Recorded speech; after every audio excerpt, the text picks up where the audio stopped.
Well, I'm delighted that I can discuss the art of city making with you in the MCD programme. Here's the book, you may have a copy there. And you want me to talk about three things. What are the main ideas?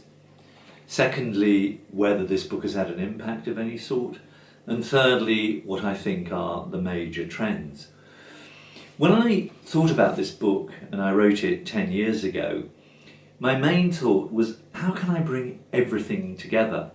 And in thinking about everything together, I meant the things about spatial planning, the hardware of the city, the software of the city, by which I mean all the things that are not necessarily visible, and also, if you want to use the word, the orgware, how would this all be organised? But I think the main thing about the book is in the first sentence. City making is an art, not a science, but strong principles can help it on its way. And so, based on that idea of strong principles, I felt that that shapes the art of city making. And what I mean by strong principles is simply what we do is always embodied and embedded in values.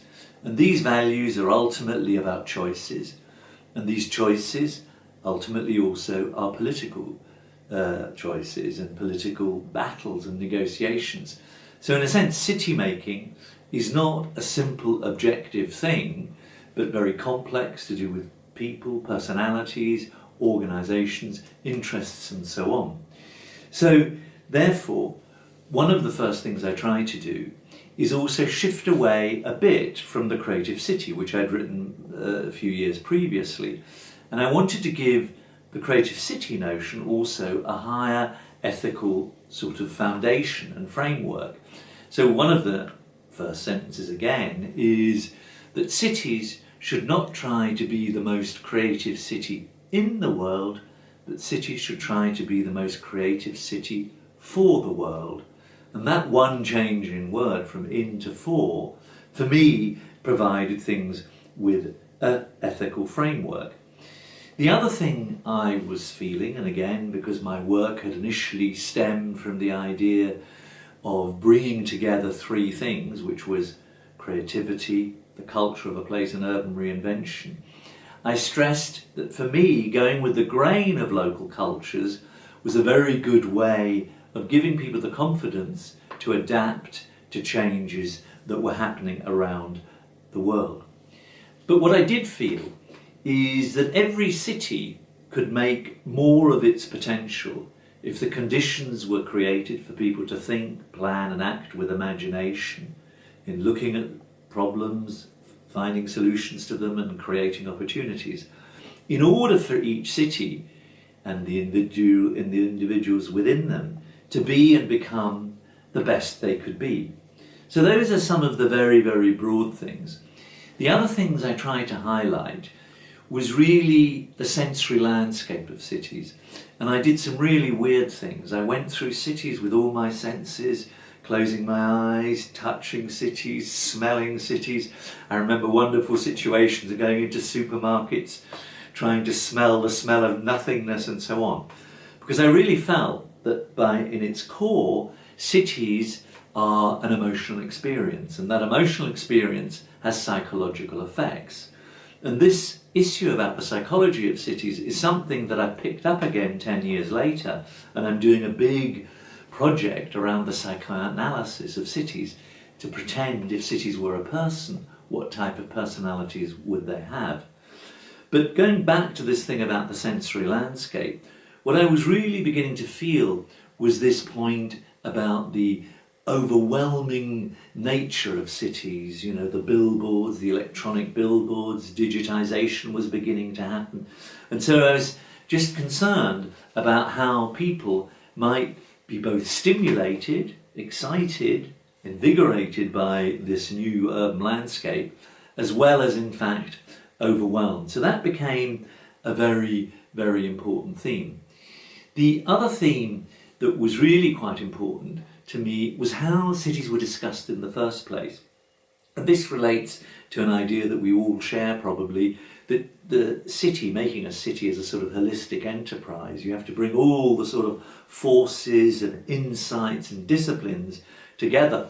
And I was always struck by how cities, in terms of planning, are discussed, as I said in the book, in eviscerated, barren and narrow terms that really didn't make you feel at all stimulated. So you can see there some thread beginning to work through that I'm very concerned about the emotional impact of cities, even in terms of the language that is used about it. The other thing that I was interested in, and which I tried to bring together, was the fact that you need to balance public-private interests. That's all commonplace. We all know that. And that somehow focusing on the things we share as citizens is as important as the things we do individually. Obviously, we're all egotistical, we want our own interests, but how does that work in a city as a whole? And what I was trying to emphasize was that the market on its own can't necessarily make great cities. You have to have a wider concept around it. So I talked a lot about other things like how the city eats resources, is a guzzling beast, and so on. I talked a lot about how the city is both complex and complicated, and how you needed to look at various things which were lacking. So the things that I said were lacking was that we needed to merge the mindsets, the collective intelligence about cities together. We needed to focus on understanding the artistic imagination and bringing that into city making. We needed to understand urban psychology, as I said earlier, and we needed to understand how difficult it is to make the most of diversity, which we all know is a problem. So I then, towards the end of the book, begin to give many, many examples of how you could rethink things conceptually, how you could rethink things like capital, how you could rethink the city, not as a city of individual projects, but the city as a project. And that brings me to where we are in terms of the impact. I think many things have changed in the last 10 years. Many of the things I've just said perhaps are now more commonplace. I hope, I don't know whether I've made a contribution to that. If I've been a tiny little butterfly whose wings have made a tiny change, all the better, I don't know. But the three things I think are really important for the future, and I've been writing a series of small books, are the following.